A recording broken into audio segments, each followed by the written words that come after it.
Good afternoon. Thank you for tuning in to the Government of Newfoundland and Labrador's news conference detailing the fall fiscal and economic update. I'm Victoria Barber with the Department of Finance, and I am the moderator for today's question and answer session. Joining us today are the Honorable Siobhan Cody, Deputy Premier and Minister of Finance, and Michelle Dewar, Deputy Minister of Finance. Please stand by. Our news conference will begin shortly.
Leave that on.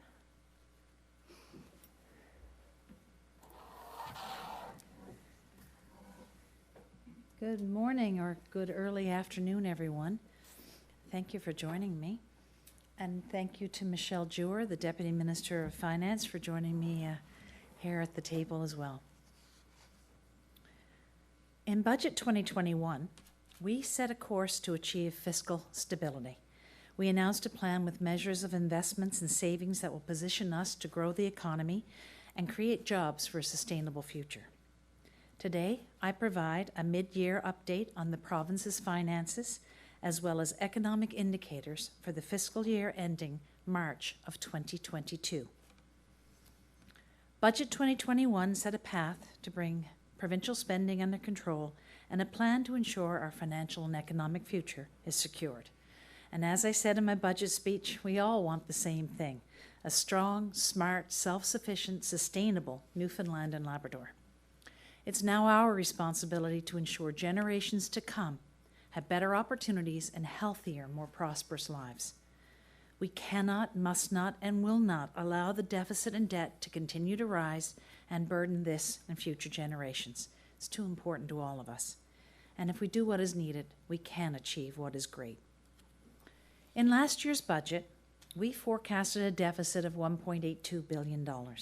Now, to put that in perspective, that's about $6,500 in additional borrowing for every taxpayer. We reduced that deficit to $1.5 billion. Then in this year's budget, for 21-22, we projected an $826 million deficit, which again means we're going to spend more than we earn. And that is nearly $3,000 for every taxpayer added to our debt. I can now tell you that with continued cost controls and improved revenues, we project a lower deficit of $595 million this fiscal year, which is $231 million less than we expected at Budget 2021. And this was achieved by both holding the line on expenses as well as increasing revenues. And we're expecting and experiencing higher revenues of about $186 million this year, mainly due to higher than expected corporate income tax revenue, mining and mineral tax tax revenue, and sales tax revenue. I'm sure many of you may be interested in an update on the province's oil royalties, which is based on oil prices as well as production. Overall, oil royalties are up $23 million since Budget 2021. In Budget 2021, we anticipated the Brent oil price of US $64. And as of this fall update, we've adjusted our oil price assumptions to US $74 per barrel. And this oil price forecast is based on the average of 11 individual oil price forecasts. Royalties are not just reliant on price, but also on production, which is forecast to be lower than we projected in Budget 2021. We're also holding the line on budget expenses, which are lower by about $45 million. And as I said, our projected deficit will now be $595 million, which is an improvement by $231 million. The province is expecting and projecting the net debt to be $16.7 billion, which is a reduction of $500 million from the original Budget 2021 estimate of $17.2 billion. And this is mainly due to the lower deficit. Borrowing requirements are reduced from $1.7 billion to $1.5 billion due to the decreased deficit. The department's going to continue to monitor markets, and if opportunities arise, we may consider doing some pre-borrowing for next year. But to put our debt in perspective, every man, woman, and child in this province, all 520,000 of us, are responsible for $16.7 billion in net debt, which is $32,116,000 per person. Our economic performance. The province is recovering from the impacts of COVID-19 pandemic. Real gross domestic product, which is a measure of our economy, is forecast to grow by 5.8%, which is slightly better than expected at Budget 2021. This is due to increases in consumer spending, in capital investment, and mineral production. Retail sales are higher due to stronger than expected year-to-date numbers, up 11.5% so far in 2021. Housing starts are up 51.8% over the first 3 quarters. And home sales, that's home sale units, were up 60.5% for the first 10 months of the year when compared to the same period last year. And capital investments are up over budget due to higher investment in the Voisey's Bay Underground Mine project and higher housing starts. We had anticipated a decline, but instead we're seeing positive growth.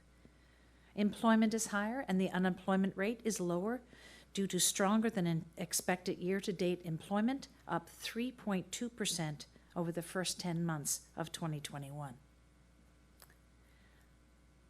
The value of the oil production is expected to rise by 40.2% in 2021, and that's due to the higher crude oil prices, for a total value of $7.9 billion. The value of mineral shipments is expected to total $6.5 billion in 2021, an increase of 48.9% over 2020. The fishery is on pace to realize a record-breaking year in 2021, with the value of landings anticipated to peak at an historical high of just over $1 billion, up more than 75% from 2020, and this is largely due to a result of higher raw material prices for key species, particularly snow crab. In 2021, aquaculture production volume is anticipated to increase to 17,984 tons, which is up 69.3% over 2020. And the value is about is increasing 42% to $137 million. And the first half of 2021, an increase in the value of farm cash receipts, that's the sales from farm products, indicates the provincial agriculture industry is trending upward as well, with total receipts were up 10% to $67 million. And the construction industry is performing well so far in 2021, with increased investment both in non-residential and residential construction. And there is strength in the relatively new sectors of our provincial economy. Technology, for example, and film and television in particular are opening doors to new careers and business opportunities.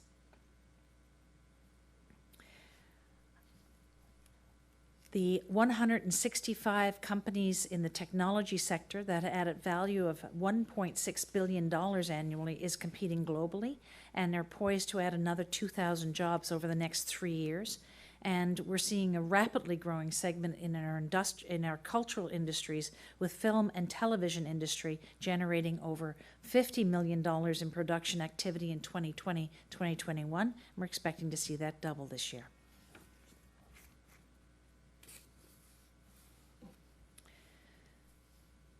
So the 2021-2022 Fiscal and Economic Update highlights the province is moving in the right direction. We have to continue to hold the line on expenses, invest wisely and purposely to achieve a stronger, more sustainable Newfoundland and Labrador. While with hard work, our deficit is reducing, our debt is still the highest per capita in the country. Now, we're all partners in this, the people of the province, business leaders, community leaders, our labor force, labor leaders, and we need everybody engaged and involved in addressing our deficit and debt. A child born in this province today owes debt for its birthright. Without fear of contradiction, that's not what any of us want, and we want to certainly make sure that we're giving every opportunity and potential. We're on the right path, so let's stay focused, strong, determined, and if I know anything about Newfoundlanders and Labradorians, we are just that. Thank you. I'll take any questions that you may have. Thank you, Minister Cody. For the benefit of our listeners, we have 3 media in person and 4 joining by phone. There will be 2 rounds in the question and answer session. Round 1 will have 1 question and 1 follow-up question. Round 2 will give reporters 1 final question. Our first questions are from Michael Connors of NTV. Please go ahead and make your way to the mic. So your borrowing requirements are lower now, but you may still borrow that last $200 million. At what point will you make that decision, and is this basically a hedge against possible interest rate increases next year? Thank you. That is exactly what it would be. We'll monitor the markets and determine if we're seeing a trending upward in the interest rates. We'll certainly lock in our borrowings early so that we, in anticipation for what our requirements would be next year. And in your statement, you kind of hit the debt message pretty hard. So what are you actually planning to do about reducing the debt? That's an important question, and I thank you for it. We have announced in Budget 2021 a series of transformations and modernizations, including things like reducing duplication within the public service. For example, we've moved Nalcor and Hydro together. We're bringing NILCHI, the Newfoundland and Labrador Centre for Health Information, into government. Same with Newfoundland, same with NL 911. We're doing the same with, for example, school boards, bringing them in. That's to really transform and streamline and reduce duplications, and that'll drive down our costs, and that's going to be important as we move towards balanced budgets. We also announced in Budget 2021 that we will be engaging with expertise to look at our assets in the province. They'll do a review of our assets to see if we will monetize any of those assets. I named in particular, for example, Marble Mountain, our oil and gas assets. The people of the province have invested in the oil and gas industry and our equity holders in some of the projects. And so we'll consider whether or not that is in the right and proper investment for this particular period of time. And we're also looking at Newfoundland and Labrador Liquor Corporation as well. And that review is underway, and we'll consider whether or not it will be in the province's best interest, the people's best interest, to monetize those assets. And should we monetize those assets, we'll be putting them into a future fund to pay down on debt. And again, the number one thing here is to reduce and eliminate our deficit, so that we're not borrowing more money than we're earning every year, so we're not having to do that. That's the first thing, and I think I've given you a good update on that, and then is addressing our debt as we move forward. I don't know if there's anything further you want to add to that? Okay.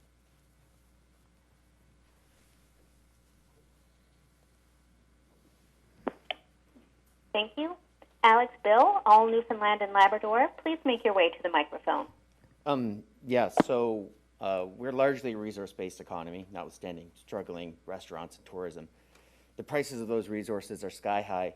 What's our exposure if they fall back to 2019 levels? Fish, food, oil, iron. Thank you. A very important question. I mean, being an economy based on resources, we all know the cycle that it goes through, and we are, as you pointed out, for example, iron ore has been at record highs.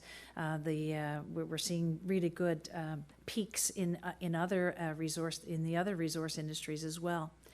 You know, that's where it's very important for us to hold the line on expenses. While we're generating more revenue this year than we had anticipated, because we're at a good point in the cycle, in the revenue cycle, doesn't mean that we can take our eye off our expenditures. And our expenditures are down by about $45 million, as you've heard, but our revenues are up a little higher. So again, I'm going to speak to ensuring that we don't spend all of that, that money at this point in time, that we pay that down on our deficit, we lower our deficit, and then eventually we'll start to lower our debt. As you've seen in the House of Assembly, I've introduced legislation for balanced budgets. I've also introduced legislation for something called a future fund. And what we'll do with when the cycle is up, for example, on oil and gas, and I'll use that as an example. When the cycle's up on oil and gas, we can take some of that additional peak money and put it in a future fund to pay down on debt or to invest in a green economy. So that is a goal there. So those two pieces of legislation will be debated, I'm sure, in the spring of this year when we're looking at our financial picture. And can you provide some more specifics on debt reduction? You talked to Michael's question about privatization, which could lower debt but doesn't really address the structural issues that are creating these deficits. So can you elaborate on that? Well, certainly, I think I gave Michael a kind of an overview of some of the transformations that we're doing within government, so that we're reducing duplication, streamlining how we're, doing services for the people of the province, and that's critical that we provide the right services and the best services to the people of the province. So we're really working within government to streamline, to improve how the delivery of services. And as you've talked about, with that transformation, we are looking at asset monetization. We're considering that. We haven't made any decisions around that at this point. That's being reviewed and analyzed and considered.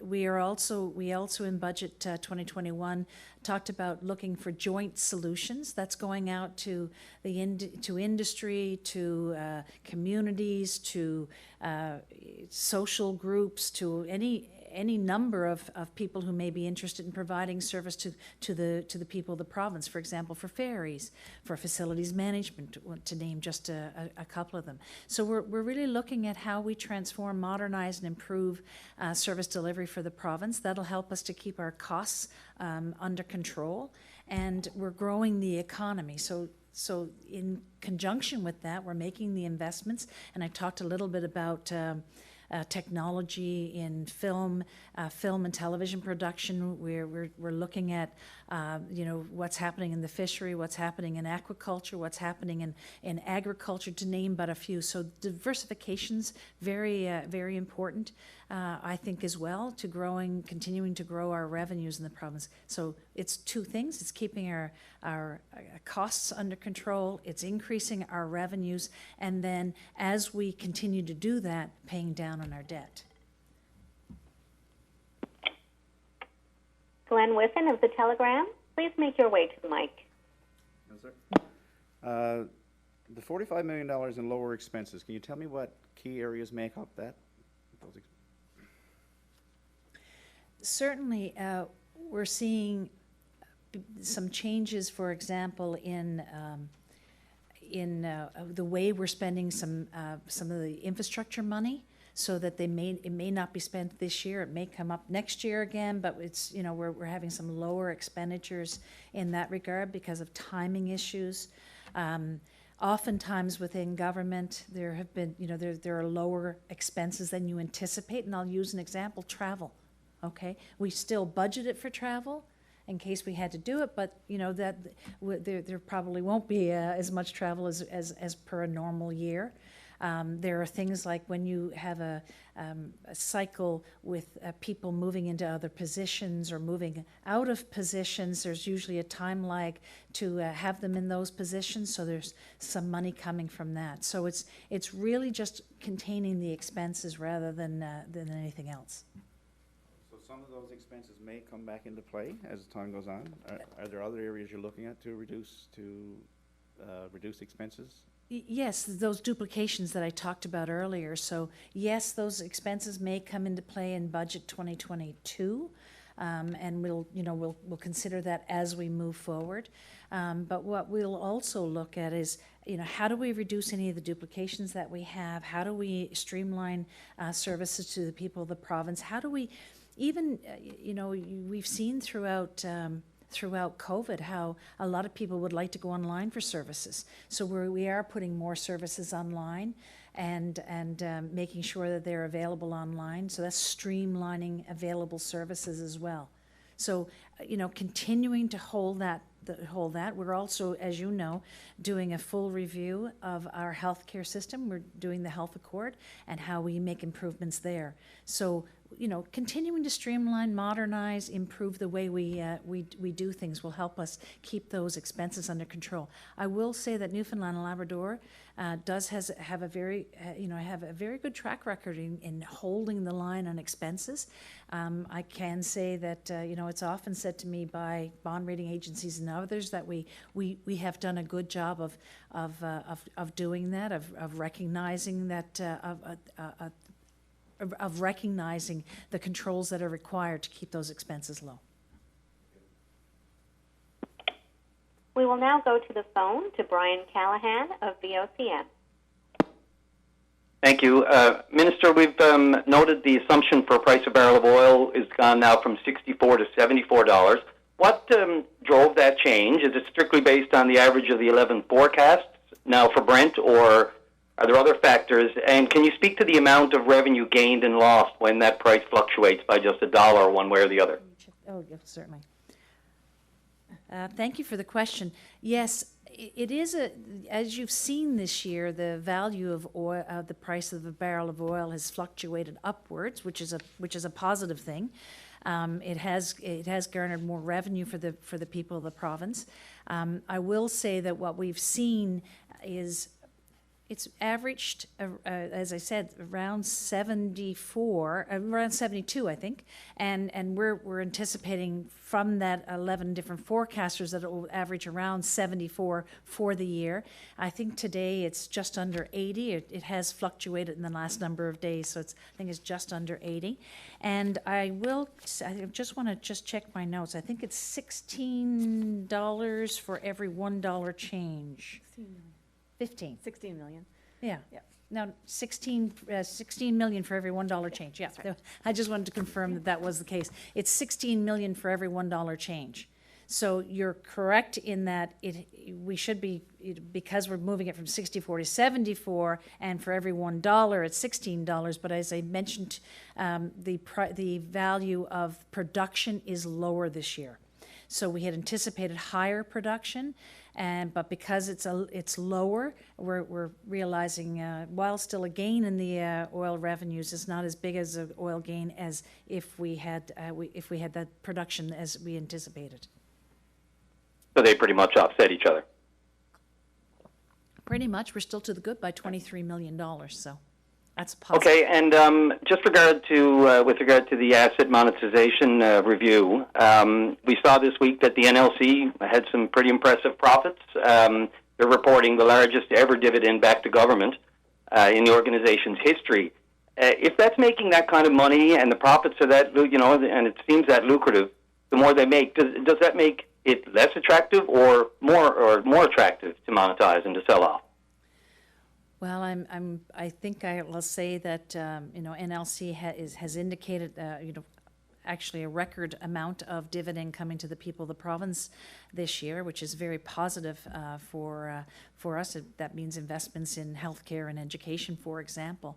I will say that we're bringing in an outside expert. We've gone through a request for proposals to bring in an outside expert who will look at the costs, the benefits of monetization. We'll take into consideration the amount of money that we do realize from the Newfoundland and Labrador Liquor Corporation every year, and that will be part of the decision-making process. And how is it best for the people of the province? So all that will be weighed and factored in when we consider whether or not we monetize that asset. Thank you. Justin Brake of The Independent, please go ahead. Yes, my question is actually regarding the SSB tax. Minister Cody, in October 2020, you signed a letter saying that such a tax is not sound fiscal policy. But when you announced the tax in May 2021, I have emails that show that health officials seemed caught off guard by the announcement. So I'm wondering what changed your mind between October and May, and why weren't health officials consulted before the decision was made to introduce that tax? Thank you, Justin, for the question. When I didn't catch your word, you're talking about the sugar-sweetened beverage tax? The SSB tax, that's right. Okay, sorry. It sounded like an F here in the room, so SSB. We could just call it the Pepsi tax. The sugar-sweetened beverage tax. So when considering whether or not we would implement a sugar-sweetened beverage tax, we did look to 50 jurisdictions around the world who have already introduced this tax. We looked at the health. We are very focused as a government on improving the health of Newfoundlanders and Labradorians, and we know that a soft drink, sugar-sweetened soft drink, contains a tremendous amount of sugar, and sugar, as we all know, is a detriment to, as it can be detrimental to our health. So we wanted to add the tax to a sugar-sweetened beverage to do two things. One is to help reduce the amount of sugar going and being consumed by Newfoundlanders and Labradorians. And if memory serves me, I think we spend about 2.8% of our grocery monies on sugar-sweetened beverages, and the Canadian average is 1.4%. So we do in this province tend to move towards sugar-sweetened beverages. So we've made a very bold statement of saying that we want to be one of the healthiest provinces by 2031 in the next 10 years. And one of the ways in which we're doing it, of course, is we're encouraging people for physical activity. We're putting money towards Kids Eat Smart, those types of initiatives. But we're also putting a tax on sugar-sweetened beverages. And the Department of Health obviously was involved in discussions around that. I think you've heard in the House of Assembly the Minister of Health speak to this issue. It has been introduced. We have debated it in the House of Assembly, and it will be introduced by September of next year. And I can tell you other jurisdictions in the country are looking at doing exactly the same thing. Yes, just from what I'm seeing, it doesn't look like Finance consulted Health before making this decision to announce the tax. But as a follow-up, I'll say that, some say that these educational campaigns and like taxing Pepsi don't address the socioeconomic reasons why people consume too much sugar, like poverty and inequality, mental health, addiction. So what are your plans to make sure that the root causes are also addressed so that this tax doesn't just end up taking money out of people's pockets who can't afford it and without any meaningful health outcomes? Well, as I indicated, we will be doing a public campaign when we introduce the tax to, ensure that people understand, the choice that they have in beverage between a sugar-sweetened beverage or a non-sugar-sweetened beverage. So we will be doing a campaign around that. You're talking about a lot of the social determinants of health, and we've been putting investments for example, in mental health. You mentioned we've been putting additional investments in mental health. We've been putting additional investments in Kids Eat Smart. I'm just using that as an example. So we're taking the money that we're realizing from this tax and putting it towards other activities to help with the health of the people of the province. One of the things we also introduced this year, of course, was a physical activity tax credit, and we encourage people that are in the communities, or in hockey or in taking some kind of class in the community for their physical health. That is available for a tax credit. So we're doing many things to address the health of the residents of the province. We're taking the money that we're realizing out of the sugar-sweetened beverage tax and putting it towards other initiatives, and we're going to continue to do that because our goal, of course, is to be one of the healthiest populations in the country come 2031. Thank you. Mark Quinn, CBC. Do you have questions? Yes, I do. Thank you. In 2018, the Liberal government, Premier Ball was the Premier at the time, promised to double oil production by 2030. Is that still the plan? Is the province still intending to double oil production by 2030? Well, certainly we did do the Advance 2030, which was a plan to develop our oil and gas industry. I think you've heard. I think you do understand that we have some of the lowest carbon per barrel oil and gas in the world. We are very environmentally responsible in our oil and gas industry, and so having Newfoundland and Labrador's oil and gas on the world markets is a positive thing, as long as the world is still using oil and gas, which it will be for decades to come. So rather than import oil from another jurisdiction that may not have as low a carbon per barrel, it's better to have Newfoundland and Labrador's oil on the global markets. I will say that we all recognize the transition is underway. You've heard this government talk about the transition, but right now we do understand the world still needs oil, and we still want to make sure it comes from Newfoundland and Labrador. So there is still development opportunities in offshore Newfoundland and Labrador. We understand that there will be more exploration coming in 2022, and that's a positive thing for the economy and for employment in Newfoundland and Labrador. And we're continuing to work with the oil and gas industry to lower the carbon per barrel. We also know, for example, Beta Nord project is under review and with possible development. And I can tell you that that is we're still working to ensure that that's the lowest carbon per barrel that we possibly could have, and putting that on the global markets. Thank you, but I'm not sure if you answered the question. Is there still a goal of doubling production by 2030? I think the work of Advance 2030 is still underway. You've seen the development of the oil and gas fund and the encouragement of the development of the industry. So I would say that we're still working toward development of offshore Newfoundland and Labrador. Daryl Roberts, CBC. Do you have any questions? Hi there. I was wondering how the implementation of recommendations in the Green Report factored into this lower deficit, and how this lower deficit might change the implementation of those recommendations going forward. Thank you for the question. I will say that the Green Report was received just a couple of weeks, I think, before Budget 2021, and so while there may have been some crossover, because of course we're talking and dealing with the same information, the same people, the PERT report wasn't in Budget 2021. There were some of the elements that were discussed in the PERT report because they were underway in any event. We're looking at the consultations that were done during the summer and into the early fall around the PERT report, and making and analyzing how we're going to what we're going to do with the recommendations. Some will move forward on, some may not be advancing, but we're doing that analysis. We're underway with that analysis.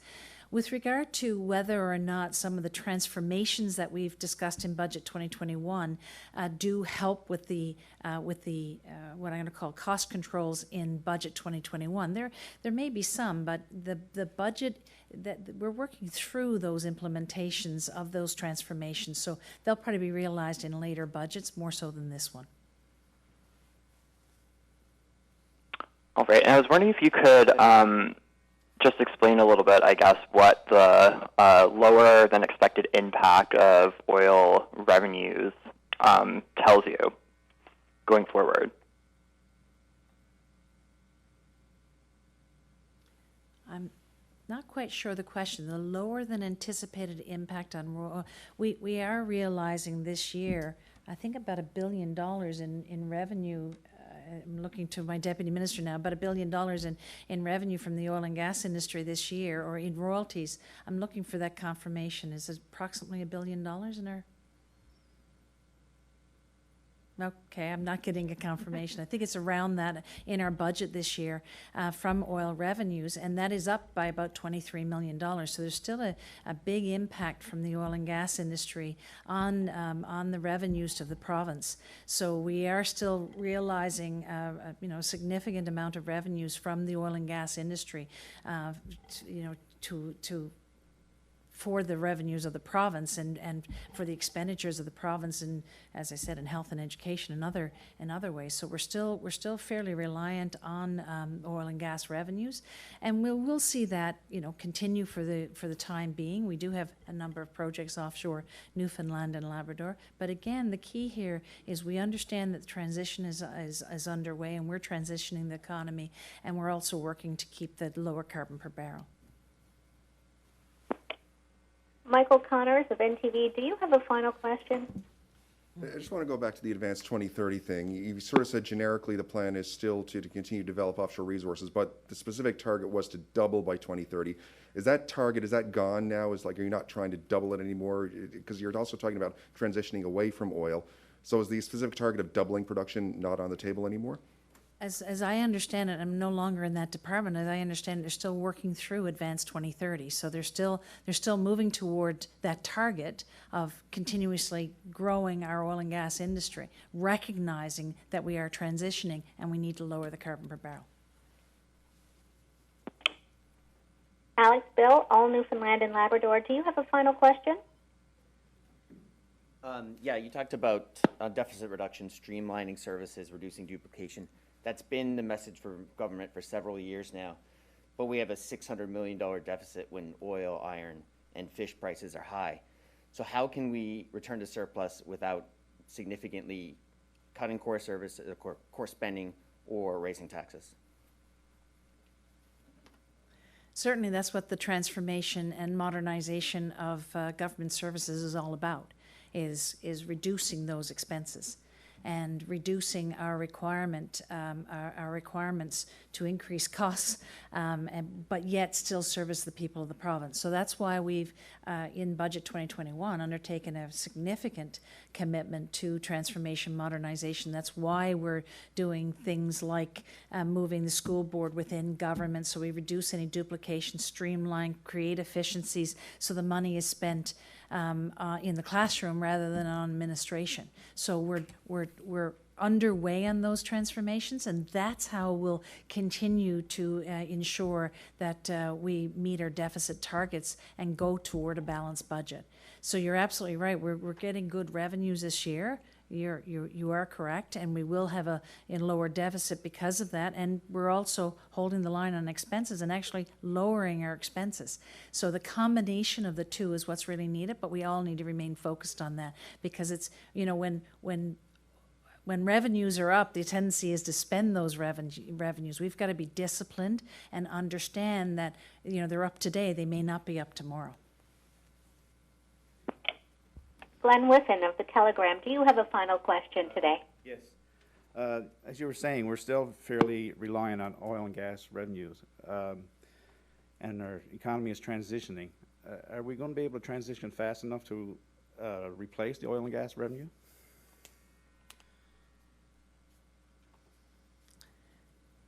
I think we're going to have to put all efforts towards that. I can't say whether it will be fast enough. We know we've seen incredible growth, for example, in technology. We've seen that incredible growth this year. We've seen what's happening with MISA and what's happening with Verifin and what's happening in other collabs. You know, there's a number of technology firms that are really blossoming and attracting equity and attracting growth, and you know, that's very positive. These are very good, well-paying jobs. So we're seeing that transition starting to happen. And you know, the mining industry is very strong. The greening of the world's economy requires different types of minerals, and you know, Newfoundland and Labrador, for example, is blessed with having nickel, cobalt, to name but a few, rare earth minerals. So we are very well positioned to ensure we have that diversification. So I think, and even what's happening in our film and television production, you know, you're seeing a doubling in that industry in the last year. So I think there is opportunity for us. We've just got to stay very focused on that, you know, kind of how do we attract and encourage growth and development in these new, what I'm going to call newer types of industries. Because we do realize that there is a transition underway with our oil and gas industry. But I will also say, and this, you know, goes back to some of the work that we've done previously. We've always recognized that lowering the carbon per barrel is incredibly, you know, it's essential to our oil and gas industry, and transitioning that. And that's where offshore wind might come into consideration, or the development of other types of energy in the province of Newfoundland and Labrador. So I think we have a very very strong future, a very robust opportunity here, and working on that transition, I think, is incredibly important, and recognizing it and encouraging other types of industry in the province will be to our future benefit. Brian Callahan, do you have a final question? Yes, thank you. These are, Minister, after all, projections or predictions. What are, say, the top 2 or 3 factors or risks that could throw a wrench into all of this? Just, you know, on your desk, what do you look at? What are the top couple? And why the reluctance to use the word double when it comes to oil production by 2030? I'll answer your second one first. I don't have a reluctance to use it. I'm merely pointing out that when I was in the department and we developed Advance 2030, it was I guess 3 years ago. The economy and the world has changed since then, so I'm not reluctant to use the word. All I'm pointing out is, you know, things have evolved and changed, and whether or not we can meet that target is something that I will leave to the department to review and consider under these circumstances. So I'm not reluctant to use it at all. I think that my personal opinion is that our oil and gas industry, if there's going to be if there's going to be the use of oil and gas in the world, then I would like to see it developed offshore Newfoundland and Labrador, because I know we'll have the lower carbon per barrel, and that we are very, environmentally conscious. So I'll say that up front. You asked what are the 2 or 3 variables that could derail these projections. I think we're in a very solid place with what I've indicated today. This is where we're anticipating our, if anything, we could have higher revenues because of some of the growth that we're seeing in our economy. We could actually have higher revenues. The one big thing I will say that always concerns me is holding the line on expenses. We are currently $45 million below budget, and we'd like to keep it there, but that is always something that I'm always watchful, is to make sure that our expenditures are controlled. And we may, it really depends on where the next number of months go on revenue, but all indications are we're going to have a strong revenue year. There is volatility, obviously, in the oil in oil prices, in commodity prices, but I'm telling you that we've had 11 forecasters look at these projections, and they're pretty solid. Thank you. Justin Brake, do you have a final question? I do. Just on this talking point that we've heard repeated a few times today about lower carbon per barrel of oil. I mean, this is the same talking point that's been made by the Premier and also by virtually everyone in Newfoundland's oil industry, which is the idea of clean oil. But there's no evidence to support that when you consider downstream and upstream emissions combined. If oil comes out, it has to be burned. So, at a time when the International Energy Agency, climate scientists around the world are saying the world can't afford to start new oil projects, there's a huge risk financially in terms of potential stranded assets, commodity prices, so on and so forth. How do you guarantee Newfoundlanders and Labradorians that we're not making the biggest gamble ever, and a really irresponsible one at this point in time? How is this sound fiscal policy expanding the sector when scientists and world leaders are saying it has to wind down now?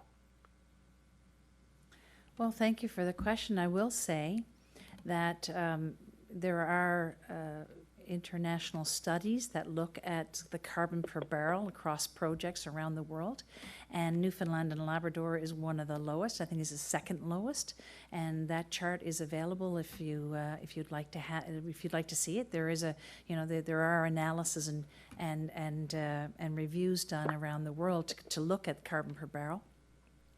So that's why I say we have one of the lowest carbon per barrel, because I've actually seen that chart and looked at different projects from around the world. I will also say that we've been very focused in Newfoundland and Labrador on lowering the carbon per barrel, and I'll use a couple of good examples because we've talked about them in the past. Things like how do we if we have an offshore oil sector, how do we ensure that, for example, the supply boats going back and forth, making sure that they are running electricity? That's an example of how you lower the carbon per barrel. How do we ensure, for example, the electrification offshore is done with renewable energy? So there's a number of initiatives that are underway, and we're working with the oil industry and to lower the carbon per barrel. We do know that the world will be using oil for the next number of years. I'd rather, and this is what I've said earlier, I'd rather them use oil from Newfoundland and Labrador, that is some of the lowest carbon per barrel in the world, continuously focusing on lowering that carbon per barrel and responsible development, rather than a jurisdiction that may not be focused on those things. So, we're also transitioning. We understand that transition. I think Canada understands it. Newfoundland and Labrador was one of the first provinces who committed to net zero by 2050. So we're going to continue to work on greening the economy, on lowering, lowering our dependency on oil. We're going to continue to ensure low carbon per barrel. All those are responsible in development as we transition towards that green economy. Mark Quinn, CBC, do you have a final question? I do, yes.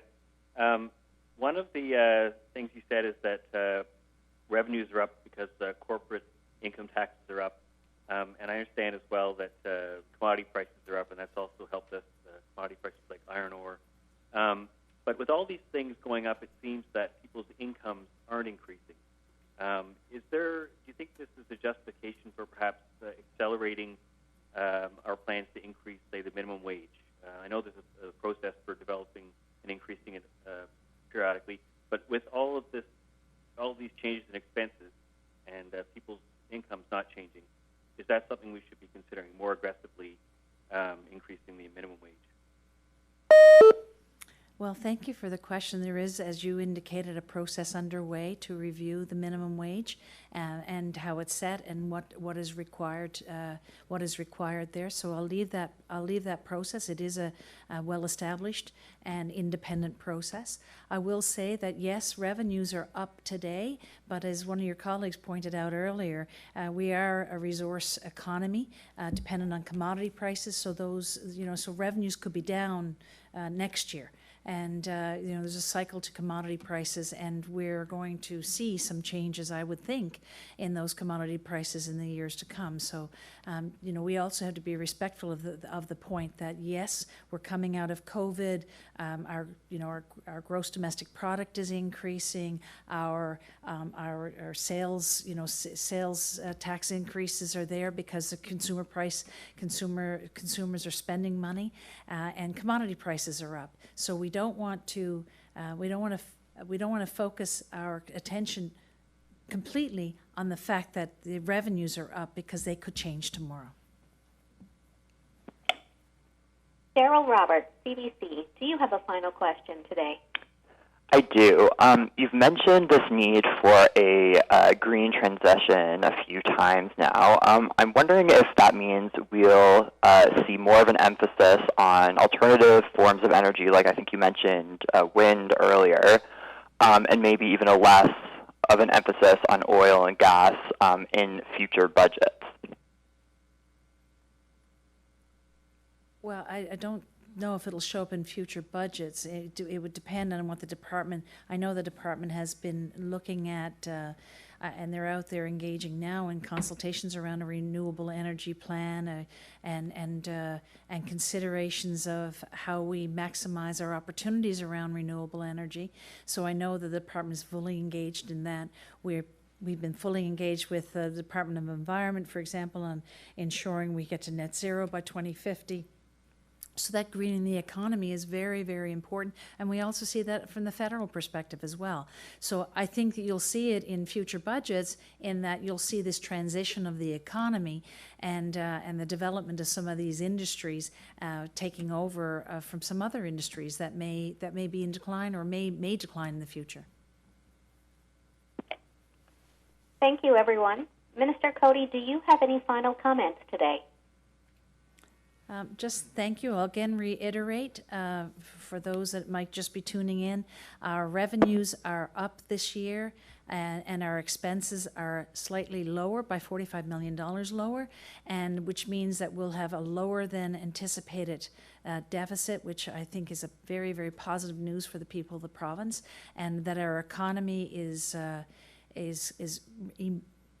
evolving from or coming out of the COVID downturn, and there's showing some good strength in the economy. So I'll thank you for the opportunity. I'll thank the officials for all their efforts and their work, and wish everyone a good day.